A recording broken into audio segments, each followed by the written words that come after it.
Ah, le corps, ce qu'il veut, c'est juste ça.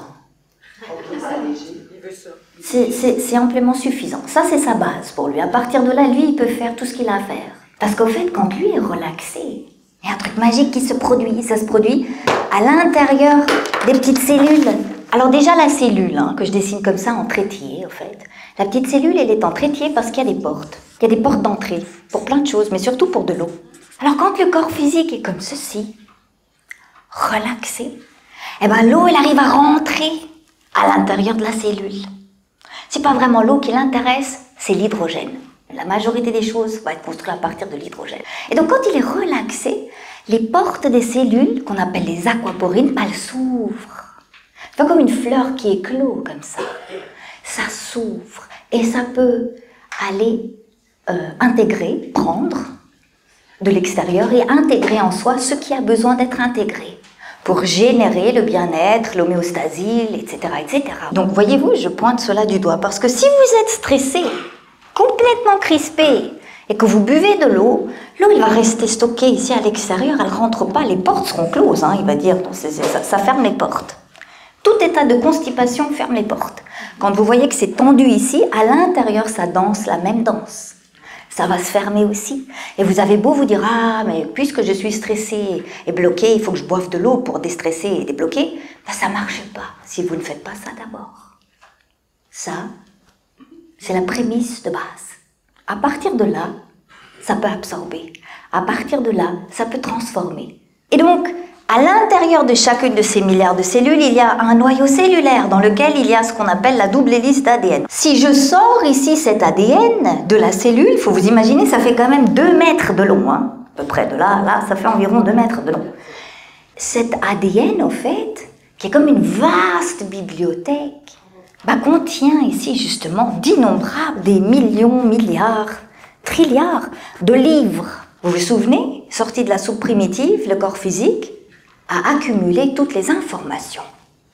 Il a transcendé bon nombre de tempêtes, etc. Et il a accumulé beaucoup d'informations. Pour passer d'une cellule à ceci, il faut avoir beaucoup d'informations pour construire ça, non? Donc il a beaucoup d'informations en lui. C'est-à-dire même qu'il a toutes les informations pour pouvoir fonctionner correctement. Un défaut, une maladie génétique, c'est moins d'1%, si on observe, un peu comme ça, à l'échelle de l'humain. Donc c'est très peu. Mais à la base, comme ça, en règle générale, il a toutes les informations en lui. Maintenant, cette double hélice là d'ADN, elle aussi danse. On verra ça plus tard. Elle danse toujours dans un même sens en plus. Elle est toujours en mouvement. Mais elle peut aussi se replier sur elle-même.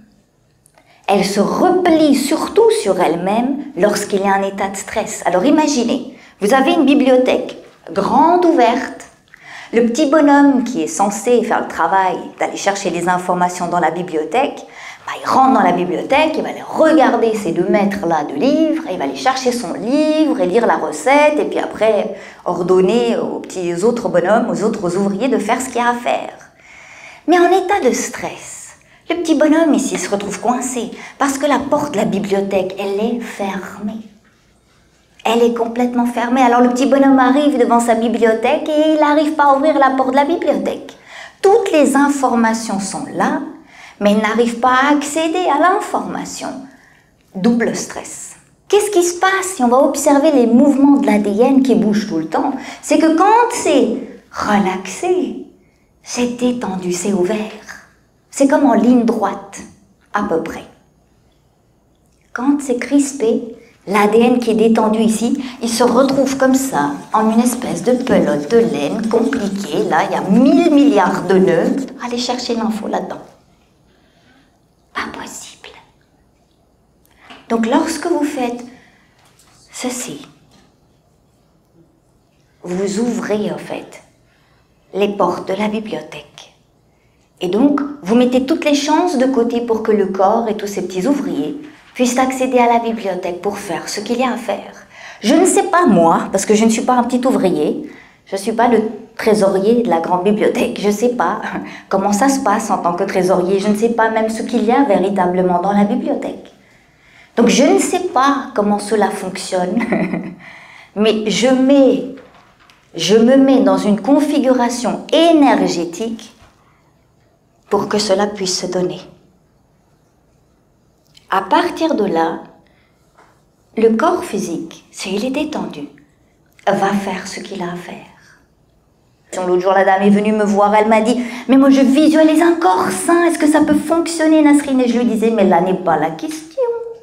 La question, c'est pourquoi est-ce que tu utilises cet outil? Qu'est-ce qui te pousse à visualiser un corps sain alors qu'il est malade?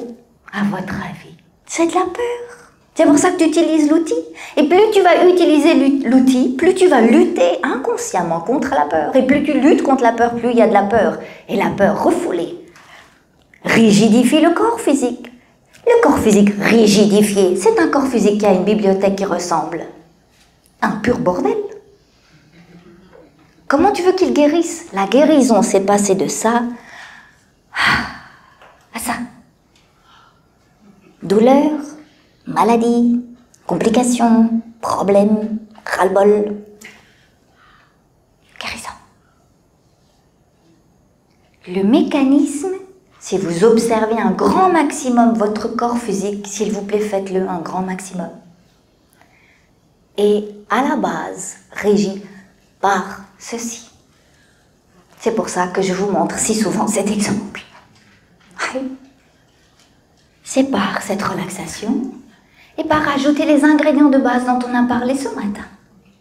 Et après, tu peux ajouter la méditation, du yoga, plus t'as un corps assoupli. Oui, ça ne veut pas dire qu'il faut devenir contorsionniste, mais plus le corps est assoupli, plus c'est souple à l'intérieur, plus c'est ouvert à l'intérieur, plus les informations circulent. La santé, c'est la libre circulation des informations. C'est ça la santé. Fondamentalement, c'est ça. C'est que chaque cellule puisse discuter. Ça, c'est la cellule de mon orteil, doit pouvoir discuter avec la cellule de mon oreille ici. Elles doivent pouvoir communiquer ensemble. Mais si c'est crispé, les portes se ferment. La communication, elle est coupée. Vous avez l'image? À la base, je simplifie énormément, mais c'est pour donner des images très simples, parce que la vie est simple. À la base, c'est aussi simple que cela.